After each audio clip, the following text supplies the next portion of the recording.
కల్కిలో బుజ్జి రోబోను చూసిన తర్వాత టాలీవుడ్ కాస్త ఫ్లాష్ బ్యాక్ లోకి వెళ్ళింది. బామ్మ బాట బంగారు మాట మూవీలోని సూపర్ కార్ నుంచి నేటి కల్కిలోని ఫ్యూచరిస్టిక్ కార్ వరకు తెలుగు సినీ పరిశ్రమ ఎంతో ఎత్తుకెదిగింది. 1989లో తమిళ దర్శకుడు రాజశేఖర్ తెరకెక్కించిన బామ్మ మాట బంగారు బాట సినిమాలోని సూపర్ కార్ సీన్ ఇది. ఇప్పుడు ఇదే సూపర్ కార్ ను కల్కిలో బుజ్జి రూపంలో తీసుకొస్తున్నాడు దర్శకుడు నాగ్ అశ్విన్.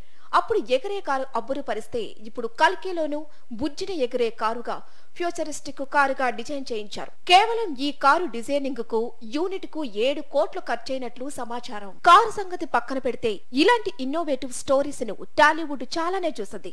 ఆదిత్య 369 సినిమాలో బాలయ్య టైం మెషిన్ ఎక్కించాడు. ఇక ఘటోత్కచుడు చిత్రంలో ఎస్పీ కృష్ణారెడ్డి ఏకంగా రోబోను డిజైన్ చేయించాడు. సుబ్బారావు అనే పేరుతో మరమనిషిని సృష్టించాడు. సుబ్బారావును అప్డేటెడ్ వర్షన్ లో శంకర్ తీసుకొచ్చాడు. రోబో అనే మూవీతో బాక్సాఫీసును కొల్లగొట్టాడు. రోబోలో మాత్రం రోబో పేరు చిట్టి.